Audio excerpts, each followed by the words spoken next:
Hello, good afternoon. My name is Santos Gonzalez. Thank you very much for taking the time out of your day to answer some questions. First things first, what's your name?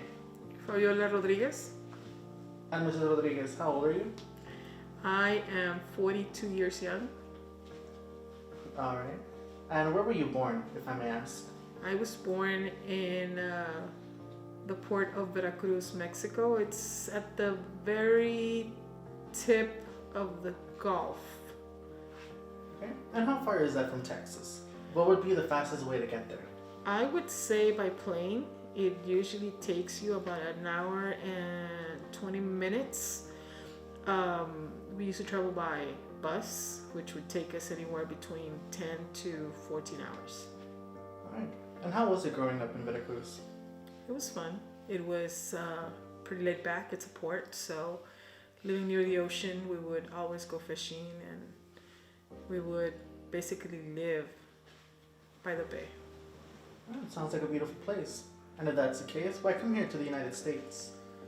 When I was very young, my father got a contract for to build sustainable homes here in California.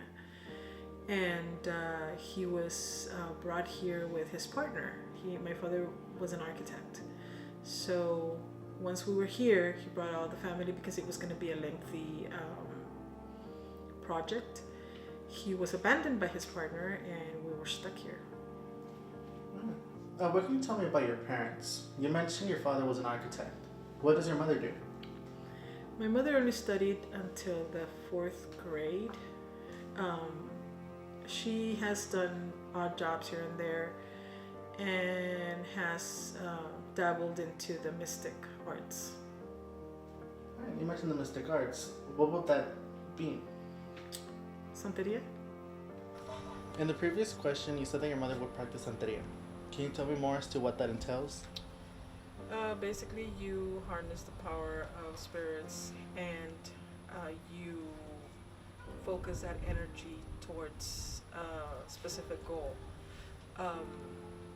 Using spirits, for instance, we use Santissima, which is a holy death, and we basically do it through prayer.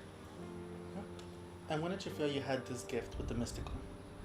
When I was about 12 years old, I started reading cards, Spanish cards, and basically moved up after that. And through this belief of spirituality, how do you practice it? We usually do prayers to harness energy from the sun, the moon, as well as we do offerings. Okay. You mentioned that you give offerings. What type of things do you offer? It basically depends. Usually it's flowers, candles, fruits. It depends on what the focus of the goal is. Okay. Do altars only serve for offerings? No, they do not. It's basically it serves as a worship towards the spirit that is granting us that favor. And how do you know when an offering is accepted? The one that comes to mind is whenever you light a candle, especially if it's scented and the spirit likes it, it creates a flower at the tip of the candle. I don't know if you've noticed, but whenever you go to church or to any other temple, there's no flowers on the tip of the candles. So that, for us, it means that it was accepted. When it comes to things that are spiritual, many place a stigma that anything regarding spirits is considered dark or malicious. Does any of that apply with Santeria? It does not. We believe that all the power is harnessed through one specific place. It doesn't need to veer towards white or black. It's always in the gray area. And when you perform these healings, what's the catch? Or are there any drawbacks to them?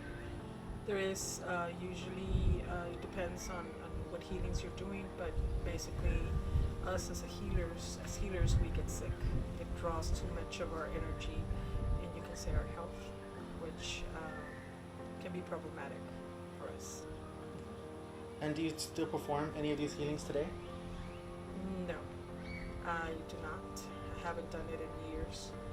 I got sick and have not done it. Since this was passed down to you from your mother, would you consider teaching your own children one day? If they ask for it, yes. I'm not gonna force it into them because, like I said, it has drawbacks within health. But if they would like to, I wouldn't see why not.